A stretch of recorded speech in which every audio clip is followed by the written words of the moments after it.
Morning, Year 3, and welcome to Comprehension Thursday. So today you'll have noticed, if you've seen Shobi, that we are doing a comprehension on Oliver Twist. Now, I am going to read through the text to you. And the one thing that I'm not going to do, because it's a bit strange if I do it, is I'm not going to read out all the character names along the side. So it'd be really useful if you did manage to have a copy of this in front of you, whether it's just on the screen or if you're able to print it off and follow it on paper. It's up to you. Okay, I'll leave it up to you to decide. Well, I will, however, just read out the stage directions. Hopefully, I will. If it says quietly, I'll read it quietly so you understand what the stage direction is there. But I will read out the stage directions of what's going on the stage.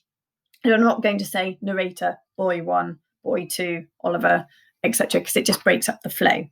And you'll be able to hopefully spot it as you go. So I'll read it to you. At the end of on Shobi, at the end of, you've got page 1, page 2, and on the third page, that's where the questions are to answer. And it says, please answer in your English books, remembering full sentences, capital letters, and full stops. Now, in my English group, we call them Strictly answers. You'll have heard on the voice memo, if you can hear them, that I play Strictly music. And whenever we hear that Strictly Come Dancing music, we just stop and think, oh, yes, am I giving my full answers every single time? Now, hopefully you have been able to print it off, because I do say highlighters are your best friends when we are doing comprehension exercises, because the best thing to do is highlight 3 key words from your questions to set up your answers. And it's really, really good practice for every single one of us to be doing that, because it's the same thing going through the school. Comprehension skills are so important. And if you are finding the keywords in the questions, it helps then when you're looking for the key information back in the text. You're looking for those keywords. So get your highlighters at the ready. Listen to the story, the play, and then we'll just check through that everyone's okay at the end. Okay, so Oliver Twist. Scene 1, the workhouse. The narrator stands in front of the closed stage curtain. A spotlight shines on them. Oliver Twist finds himself being cared for by an old lady 3 miles from where he once lived. He spends his days with 20 or 30 other children. They lie on the floor with their stomachs rumbling. On his 9th birthday, Oliver is pale, thin, short, and in need of a wash. However, Oliver is not unhappy. Unexpectedly, Mr. Bumble visits the workhouse. As Oliver is now 9 years old, Mr. Bumble explains to Mrs. Mann that he is too old to stay in her care. He says that Oliver must return to the workhouse, and he takes him to begin yet another new life. Curtains open as narrator exits to stage right. 5 workhouse orphans, including Oliver, walk across the stage towards stage left.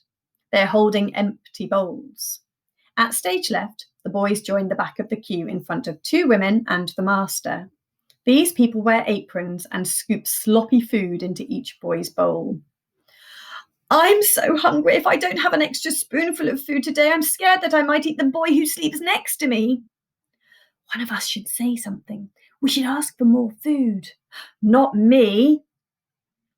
All characters move forward 1 place in the queue. The children before move to sit around the table with their full bowl. What about you, Oliver? Yeah, Oliver, will you ask the master for more food? Well, I don't know. I guess we are hungry. Just another spoonful wouldn't hurt, would it? All orphans move through the queue, get their food, and take their seats at the table. Boy 1 sits next to Oliver. The master and the 2 women stood at stage left. They are watching the orphans as they eat. Now's your chance, Oliver. Ask him. Go on, Oliver. Ask. Oliver stands up and walks towards the master. He carries his bowl and spoon in front of him. He has a fearful expression on his face.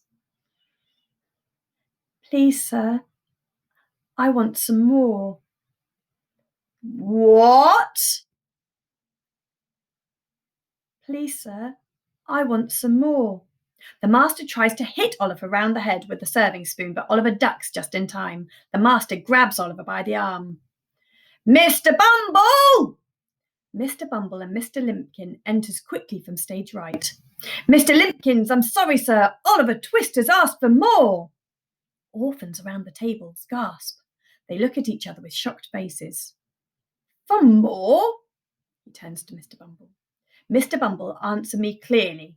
Am I right to say that Oliver asked for more after he'd already eaten the food he was allowed? He did, sir. That boy will be hung. I know that boy will be hung. Lights fade, curtains close.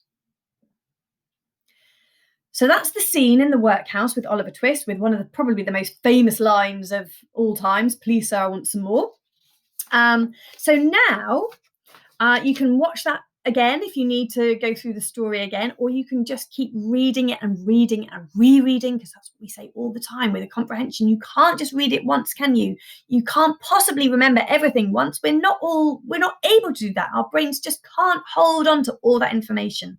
So you need to go back through it and go through it as you're answering the questions, as you're looking for the questions. So the questions are on the next sheet, and it says, which is the first character we meet during scene 1? Now, don't forget, the narrator is a character.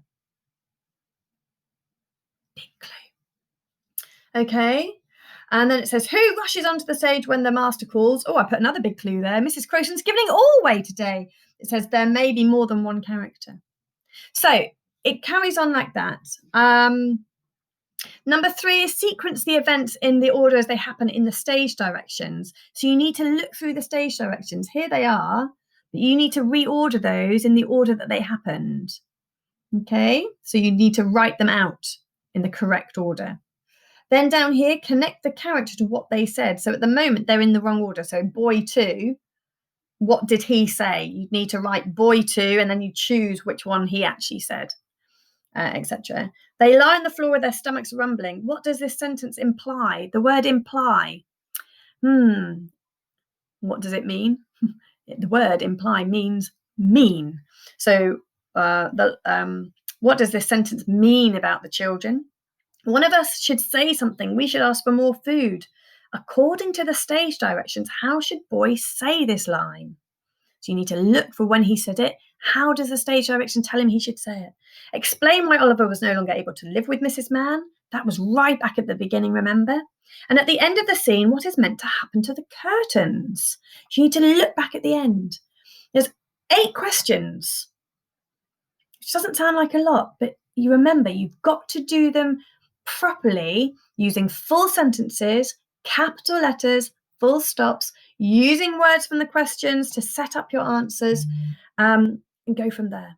Okay? Okay, I look forward to seeing your answers.